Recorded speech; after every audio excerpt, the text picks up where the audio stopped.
दोस्तों कब पत्नी भरण पोषण यानी कि मेंटेनेंस की हकदार नहीं होगी। दोस्तों मेंटेनेंस को लेकर झारखंड हाईकोर्ट का एक बड़ा फैसला आया है। दोस्तों केस ये है कि रांची की फैमिली कोर्ट में पत्नी ने अपने पति के खिलाफ एक केस दायर किया था और केस में आरोप लगाया गया था कि ससुराल में उससे कार, फ्रिज, एलईडी टीवी सहित दहेज की मांग की गई थी। दोस्तों और इसी केस में मेंटेनेंस को लेकर झारखंड हाईकोर्ट ने एक बड़ा फैसला सुनाया है। दोस्तों जय नमस्कार, मैं एडवोकेट आशीष मिश्रा। दोस्तों आज हम लोग इसी मुद्दे को बहुत अच्छे तरीके से समझने वाले हैं। दोस्तों पहले दोस्तों फैमिली कोर्ट का डिसीजन समझ लेते हैं दोस्तों, कि जिसमें कोर्ट ने 15,000 का मेंटेनेंस पति के लिए बांधा था कि वो पत्नी को 15,000 रुपए हर महीने देगा।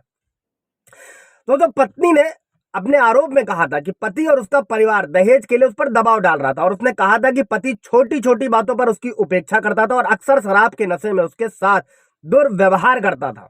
और पत्नी ने अपने पति पर एक महिला के साथ शादी के बाद अवैध संबंध का आरोप भी लगाया था दोस्तों इस केस में, और भरण पोषण के लिए हर महीने 50,000 रुपए का दावा ठोका था। दोस्तों इस पर फैमिली कोर्ट ने पत्नी के पक्ष में आदेश पारित किया था और आदेश पारित करते हुए 15,000 रुपए भरण पोषण डिसाइड किया था दोस्तों, और पति को इस अमाउंट का भुगतान करने के लिए बोला था। दोस्तों अच्छा, अब केस में क्या था दोस्तों कि शादी के बाद सिर्फ और सिर्फ 15 दिन पत्नी साथ रही थी। दोस्तों फैमिली कोर्ट के इस फैसले के खिलाफ पति ने हाई कोर्ट में क्रिमिनल रिवीजन पिटीशन दायर किया था।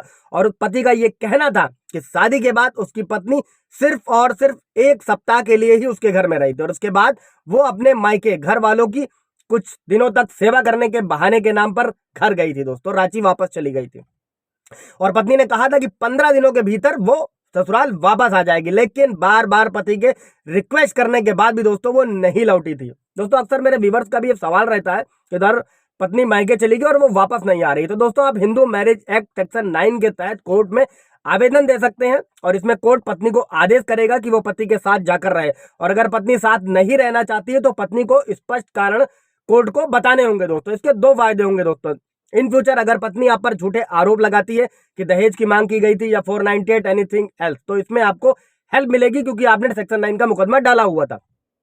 इसके साथ ही जब कोर्ट मेंटेनेंस डिसाइड करेगी दोस्तों, तब भी आपको इसका बेनिफिट मिलने वाला है कि आपने तो कहा था कि पत्नी घर आकर आपके साथ में रहे। दोस्तों जैसा कि इसी केस में भी हुआ था कि पत्नी का मेंटेनेंस रद्द कर दिया गया था दोस्तों, और इस केस में झारखंड हाईकोर्ट ने भरण पोषण मेंटेनेंस की राशि को लेकर एक बड़ा फैसला जो सुनाया था दोस्तों, वो ये था कि अगर पत्नी पति से अलग रह रही है दोस्तों, तो हाई कोर्ट ने अपने आदेश में ये कहा था कि अगर कोई पत्नी बिना किसी वैध कारण के पति से अलग रहती है तो वो मेंटेनेंस यानी भरण पोषण की हकदार सीआरपीसी 125 के तहत नहीं होगी। दोस्तों जस्टिस सुभाष चंद्र की कोर्ट ने रांची की फैमिली कोर्ट के उस फैसले को, जो लोअर कोर्ट ने फैसला दिया था, उसको हाई कोर्ट ने रद्द कर दिया था, जिसमें पति को आदेश दिया गया था कि वो अपनी पत्नी को मेंटेनेंस के लिए हर महीने 15,000 रुपए की राशि देगा। दोस्तों और हाईकोर्ट ने इसमें यह भी कहा था कि दोनों पक्षों की ओर से पेश किए गए सबूतों को देखने के बाद में यह पाया गया था कि पत्नी बिना किसी उचित कारण के अपने पति से अलग रह रही है। दोस्तों और इसी के तहत